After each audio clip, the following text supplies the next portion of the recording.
Welcome back. Raj Bhavan వద్ద BRS నేతలు మాట్లాడుతున్నారు. ఇప్పుడు ఆ లైవ్ చూద్దాం. కానీ ఈరోజు తీర్పును చూస్తూ ఉంటే నిజంగా దేవుడు ఉన్నాడు, న్యాయం ఉన్నది, గరీబోళ్ల పక్షాన తప్పకుండా వస్తుంది అని ఒక ఆశ మాత్రం తప్పకుండా కలిగింది. మరి ఈనాడు సీజే గారు ఇచ్చింది, మనకు హైకోర్టు ఇచ్చినటువంటి తీర్పుని తల్లి మా గవర్నర్ అమ్మగారు మరి ఆ రోజు ఏం జరిగినా ఎట్లా జరిగినా ఇవాళ అన్నీ లేవు, ఏమీ లేదు, కోర్టు తీర్పు వచ్చింది. బీదవాళ్ళు జెన్యున్ పర్సన్స్ వాళ్ళకి అవకాశం ఇవ్వాలనేది మేము అనుకుంటూ ఉన్నాం.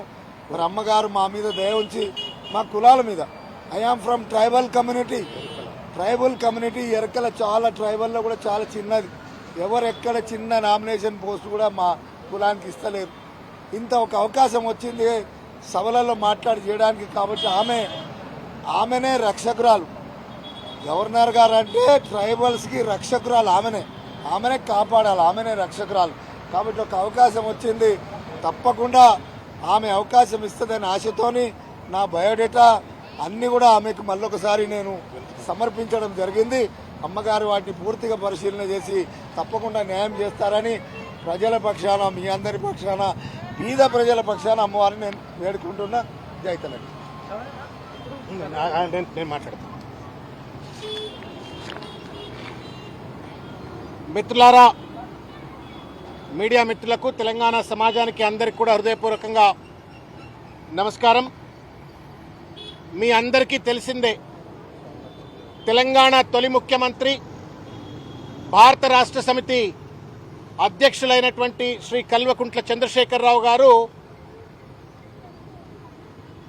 31 జూలై 2023 నాడు జరిగినటువంటి ఒక కేబినెట్ సమావేశంలో గౌరవనీయులు ఎరుకల సామాజిక వర్గానికి, గిరిజన కుటుంబానికి చెందినటువంటి గౌరవనీయులు కుర్రా సత్యనారాయణ గారు, వారు ట్రేడ్ యూనియన్ లీడర్, అదేవిధంగా ఎరుకల సామాజిక వర్గ యొక్క అభ్యున్నతి కోసం, గిరిజన అభ్యున్నతి కోసం హక్కుల పోరాటం చేసినటువంటి ఒక సామాజిక యోధుడు కుర్రా సత్యనారాయణ గారిని, వారితో పాటు నన్ను కూడా ఆ రోజు గవర్నర్ కోటాలో ఎమ్మెల్సీల కోసం అని చెప్పని కౌన్సిల్ ఆఫ్ మినిస్టర్స్ మీటింగ్లో రిజల్యూషన్ చేసి ఆ రోజు వారు తీర్మానాన్ని గవర్నర్ గారి కార్యాలయానికి పంపడం అయింది.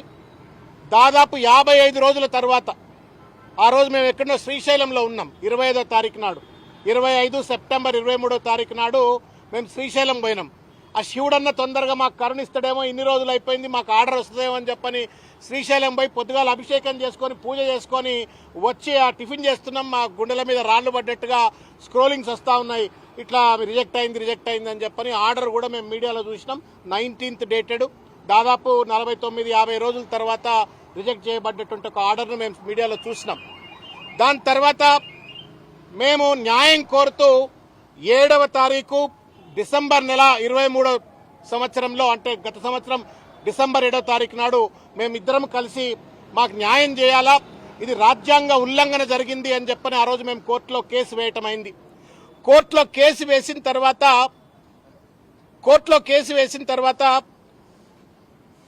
కోర్టులో సబ్జుడైజ్ మ్యాటర్ ఉన్నటువంటి ఒక సందర్భంలో ఇప్పుడున్నటువంటి ఒక రేవంత్ రెడ్డి గారి ప్రభుత్వం 27వ తారీఖు నాడు మళ్ళా ఒక 2 వ్యక్తులు, ప్రొఫెసర్ కోదండరామ్ గారు పెద్దలు, తర్వాత పెద్దలు ఆమీర్ అలీ ఖాన్ గారి యొక్క పేర్లను పంపించి అది ఇమీడియట్ గా ఓవర్ నైట్ లో దాన్ని అప్రూవ్ అయిపోయింది, గజెట్ కూడా వచ్చేసింది. కోర్టు మొత్తం అంశాలన్నీ పరిశీలించిన తర్వాత, వాదోపవాదాలన్నీ విన్న తర్వాత తప్పనిసరిగా ఇది ఒక రాజ్యాంగ ఉల్లంఘన జరిగింది అని చెప్తూ 3 ప్రధానమైనటువంటి తీర్పులు ఇవ్వడం జరిగింది, అంశాలు ఇవ్వడం జరిగింది. ఒకటి, ఏదైతే 19 సెప్టెంబర్ 23 నాడు గవర్నర్ గారు ఏదైతే ఎమ్మెల్సీల మా యొక్క నామినేషన్స్ ని ఏదైతే రిజెక్ట్ చేసిండ్రో, ఇది రద్దు చేస్తున్నాము, క్వాష్ చేస్తున్నాము అని చెప్పని దాన్ని రద్దు చేయటమైంది. అదేవిధంగా కోర్టులో పరిశీలనలో ఉన్నటువంటి ఒక సందర్భంలో, కోర్టులో కేసు పెండింగ్ లో ఉన్న సందర్భంగా ఈ ప్రస్తుత ప్రభుత్వం ఏదైతే ప్రొఫెసర్ కోదండరామ్ గారిని, అమీర్ అలీ ఖాన్ గారి యొక్క పేర్లను మళ్ళా ప్రతిపాదిస్తూ పంపిందో, ఈ తర్వాత గజెట్ ఏదైతే తీసుకొచ్చినారో వాళ్ళు నియమిస్తూ, అది కూడా ఇల్లీగల్ అంటూ దాన్ని కూడా రద్దు చేయటమైంది. దాంతో పాటుగా ఒక మూల సూత్రాన్ని, రాజ్యాంగబద్ధమైనటువంటి ఒక న్యాయ మూల సూత్రాన్ని కోర్టు వారు చెప్పడమైంది. ఏమన్నారు అంటే, కౌన్సిల్ ఆఫ్ మినిస్టర్స్ ఏదైతే రిజల్యూషన్ పంపిస్తారో ఆ రిజల్యూషన్ గౌరవనీయులైనటువంటి హర్ ఎక్సలెన్సీ హానరబుల్ గవర్నర్ గారికి బైండింగ్ ఉంటుంది, తప్పనిసరిగా వారు అమలు చేయాల్సిన అవసరం ఉంటుంది అని చెప్పని చట్టాన్ని చెప్పడం జరిగింది. ఈ సందర్భంలో మేము చేతులెత్తి నమస్కారం చేస్తూ గవర్నర్ గారికి మేము విజ్ఞప్తి చేస్తా ఉన్నాం. అమ్మ, మేము పేద కులాలకు చెందినటువంటి వాళ్ళం. మా జీవితాన్ని ఫనంగా పెట్టి ప్రజల కోసం గత 16 సంవత్సరాలుగా, నేను దాదాపు 30-40 సంవత్సరాలుగా కుర్రా సత్యనారాయణ గారు పనిచేస్తా ఉన్నారు. మీకు చేతులెత్తి నమస్కారం చేస్తా ఉన్నాం. అమ్మ, మాకు న్యాయం చేయండి. 16 సంవత్సరాలుగా విశ్రాంతంగా ప్రజా జీవితంలో ఉన్నాను నేను. ఆ రోజు కౌన్సిల్ ఆఫ్ మినిస్టర్స్ వాళ్ళు ఏదైతే మమ్మల్ని నియామకం చేసిండ్రో that was pretty much within the constitutional provisions. Article 175 ప్రకారంగా ఏదైతే ఎలిజిబిలిటీ క్రైటీరియా ఉంటుందో ఆ ఎలిజిబిలిటీ క్రైటీరియాను పూర్తిగా కూడా మేమిద్దరము కూడా దానికి అర్హులమే అని చెప్పని ఆ రోజు కౌన్సిల్ ఆఫ్ మినిస్టర్స్ భావించడం జరిగింది. దాంతోపాటు ఆర్టికల్ 191 ప్రకారంగా మేము ఏ రకమైనటువంటి ఒక డిస్క్వాలిఫికేషన్ కు కూడా మేము వర్తించము అని చెప్పని కూడా వాళ్ళు గుర్తించి ఆ రోజు ఆ తీర్మానం పంపడం అయింది. కారణాలు ఏమైనప్పటికీ కూడా మమ్మల్ని మేము తిరస్కరించబడ్డాం. చట్టసభలో ఈ పేద కులాలకు చెందిన బిడ్డలము అడుగు పెట్టేటువంటి ఒక మహత్తరమైనటువంటి అవకాశాన్ని మేము కోల్పోయినాము. రాజకీయాలకు వచ్చింది కాంట్రాక్టులు చేయడానికో లేకపోతే ఇంకే రకమైన దందాలు చేయడం కోసం రాజకీయాలకు రాలా. రాజకీయాలకు వచ్చింది ప్రజలకు అండగా ఉండాలా, పేద ప్రజల జీవితాల్లో వెలుగులు నింపాలా, మానవ సేవే మాధవ సేవ అనేటువంటి ఒక మహోన్నతమైనటువంటి నమ్మకంతో, విశ్వాసంతో ఇది మా ధర్మం, దిట్స్ ఎ డివైన్ కాల్ అని చెప్పని ఆ రోజు నేను ₹1,00,000 జీతాన్ని వదిలిపెట్టి పవన్ కళ్యాణ్ గారు వారి ప్రేరేపణతో, వారిపైన ఉంటే విశ్వాసంతో ఆ రోజు రాజకీయాల్లోకి వచ్చినాను. నిరంతరంగా ప్రజల పక్షాన్ని కొట్లాడాను. ఆ రోజు ప్రజారాజ్యంలో ఉన్నా, లేదు తెలంగాణ ఉద్యమంలో కేసీఆర్ గారి నేతృత్వంలో పనిచేసిన, మళ్ళా కాంగ్రెస్ పార్టీలో ప్రతిపక్షంలో పనిచేశాను. ఇవాళ కూడా మళ్ళా ప్రతిపక్షంగా పనిచేస్తా ఉన్నాము. ప్రజల గొంతుకగా ఉన్నాము, ప్రజలకు సేవకులుగానే పనిచేస్తా ఉన్నాం. దాంతోపాటు దాసోజు ఫౌండేషన్ పేరు మీద, మా నాన్నగారి పేరు మీద నేను పెట్టుకున్నట్టు ఒక ఫౌండేషన్ పేరు మీద పెద్ద ఎత్తున మేము కోవిడ్లో కావచ్చు మిగతా సందర్భాలలో సంఘ సేవ చేసినాము. తర్వాత ఇవాళ మాకు అడ్డు వేయాలనే ఒక ప్రయత్నం చేస్తున్నట్టు ప్రస్తుత ప్రభుత్వ పెద్దలు గుర్తించాల. నేను ఐఎమ్ ప్రొడ్యూసర్ ఆఫ్ ఫిలిం కుబుసం అనేటువంటి ఒక సినిమా. ఏ సినిమా అయితే నక్సల్స్ తో చర్చలు చేస్తే మాత్రమే పరిష్కారం అవుతుందని చెప్పని సినిమా తీసినామో, ఏ సినిమాలు అయితే పల్లె కన్నీరు పెడుతుందో అని చెప్పని అయితే పాట పెట్టి సినిమా తీసినామో, 2 అంశాలు ఈరోజు ప్రభుత్వ పెద్దలు కూడా దయచేసి గుర్తుపెట్టుకోవాలని చెప్పని కోరుతా ఉన్నాను. నక్సల్స్ తో చర్చలు అయితేనే హింసకు చరమగీతం పాడినట్టు అవుతుందని చెప్పని సూత్రంతో మేము ఆ రోజు సినిమా తీస్తే, రాజశేఖర రెడ్డి గారు ముఖ్యమంత్రి అయిన తర్వాత వాళ్లతో చర్చలు చేసిన విషయాన్ని మేము గుర్తిస్తా ఉన్నాం. అదేవిధంగా 2004లో కాంగ్రెస్ పార్టీ అధికారంలోకి రావడానికి కారణం మా పాటే. గోరేటి వెంకన్న రాసినటువంటి ఒక పాట, మా సినిమాలో మేము పెట్టుకున్నటువంటి ఒక పాట, పల్లె కన్నీరు పెడుతుందో కనిపించని కుట్రలో అని చెప్పని ఆ పాటను ప్రచారాస్త్రంగా వాడుకుని 2004లో చంద్రబాబు నాయుడు ఓడించి కాంగ్రెస్ ప్రభుత్వం రాజశేఖర రెడ్డి అధికారంలోకి వచ్చింది. ఆర్ట్లో కావచ్చు, పిహెచ్డి 1996లో పిహెచ్డి చేసినాను. ఉస్మానియా యూనివర్సిటీలో ఇన్స్టిట్యూట్ ఆఫ్ పబ్లిక్ ఎంటర్ప్రైజ్ లో ప్రొఫెసర్ గా పనిచేస్తున్నాను, అసిస్టెంట్ ప్రొఫెసర్ గా, సీనియర్ అసిస్టెంట్ ప్రొఫెసర్ గా పనిచేస్తున్నాను. ఈ పక్కనే ఉన్న అడ్మినిస్ట్రేటివ్ స్టాఫ్ కాలేజ్ ఆఫ్ ఇండియాలో పనిచేస్తున్నాను. నిరంతరంగా ప్రజల సేవకులుగా, ప్రజల గొంతుగా ఉన్నటువంటి మేము కౌన్సిల్ కు పోవడానికి అనర్హులు అని చెప్పని ఏ కారణం చేతనో జరిగింది. కానీ ఇవాళ కోర్టు వారు అన్ని విషయాలు పరిశీలించినారు. రాజ్యాంగపరమైనటువంటి విషయాలు కావచ్చు, లేకపోతే మాకున్నటువంటి ఎలిజిబిలిటీకి సంబంధించిన విషయం కావచ్చు, అన్ని పరిశీలించిన తర్వాత ఇచ్చిన తీర్పును మేము అమ్మగారికి, మా తల్లి లాంటిది గవర్నర్ గారు, నేను వారిని ఎప్పుడు కలిసినా కానీ అదే గౌరవంతో కలిసినాను. కాంగ్రెస్ పార్టీలో ఉన్న మిగతా సందర్భాలలో వచ్చి వినతి పత్రాలు ఇచ్చినప్పుడు ఒక తల్లిని చూసినట్టుగానే గౌరవించినాము, అట్లాగే మేము అన్వయించుకున్నాం. కాబట్టి అమ్మ, మీకు చేతులెత్తి నమస్కారం చేసి విజ్ఞప్తి చేస్తా ఉన్నాం.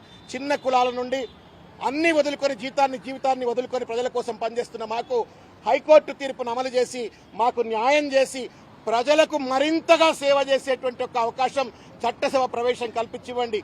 మీ పేరుకు గాని, మీ నిర్ణయానికి గాని ఎట్టి పరిస్థితుల్లో ఎక్కడా కూడా ఏ రకమైనటువంటి ఒక విఘాతం కలుగజేయము.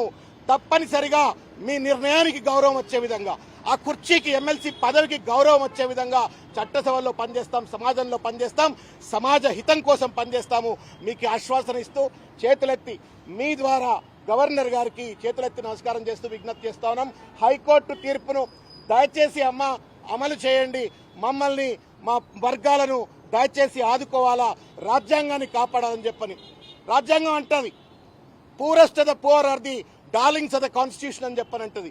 పేద వర్గాలకు చెందినటువంటి వాళ్ళు చట్టసభల్లో అడుగు పెట్టాలంటే ఇవాళ కోటాను కోట్ల రూపాయలు ఖర్చు పెట్టాలా, ఇలా కమర్షియలైజ్ పాలిటిక్స్, కాంపిటేటివ్ పాలిటిక్స్, ఇటువంటి ఒక పరిస్థితుల్లో ఒక ఎరుకల కులానికి చెందిన ఆయన, ఒక విశ్వకర్మ కులానికి చెందిన ఆయనను కేసీఆర్ గారు నామినేట్ చేస్తున్నారు. దయచేసి అమ్మ, మాకు మెరిట్ ఉంది, మాకు చిత్తశుద్ధి ఉంది, సమాజం కోసం సేవ చేయాలని చెప్పని కోరుకుంటున్నాము. ఆ ఆకాంక్షతో ప్రజల్లో ఉన్నాము. గౌరవించి మాకు న్యాయం చేయమని చెప్పని వినమ్రంగా శిరస్సు వంచి నమస్కారం చేస్తూ, చేతులెత్తి నమస్కారం చేసి విజ్ఞప్తి చేస్తా ఉన్నాం.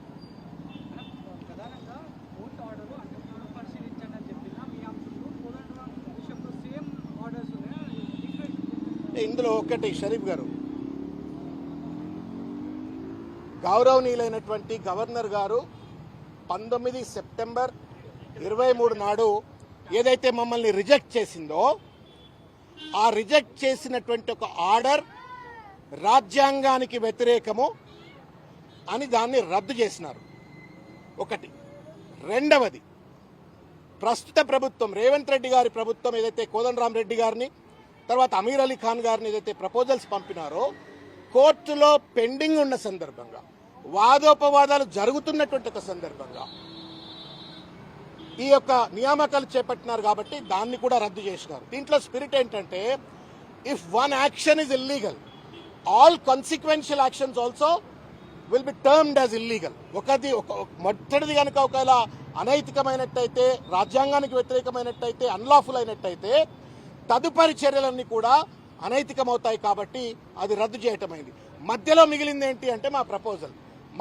ఆ లెటర్ రద్దు అయితే ఏమవుతుంది, మా ప్రపోజల్కి ప్రాణం వచ్చింది. ఇవాళ ఆ ప్రపోజల్ గౌరవనీయులు గవర్నర్ గారి యొక్క టేబుల్ పై వచ్చింది, ప్రాణం వచ్చిన్నది. మాకు ప్రాణం పోయేమని చెప్పని అడుగుతున్నాం.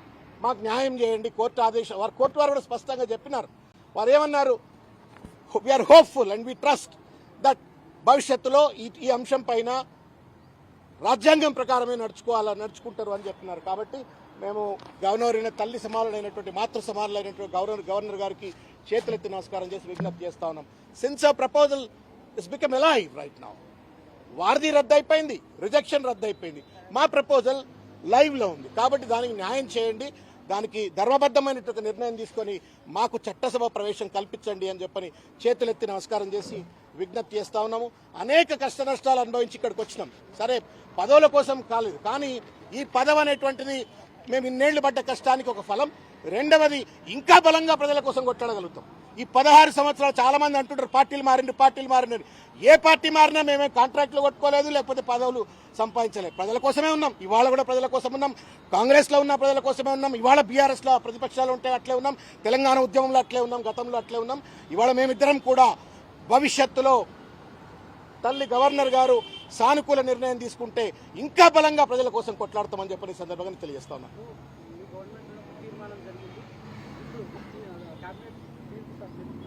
తర్వాత ఆఫ్టర్ లాగా ఉంది కదా సిచ్యువేషన్. సో ఇప్పుడు ఈ గవర్నమెంట్ కోదండరాంకి సంబంధించినటువంటి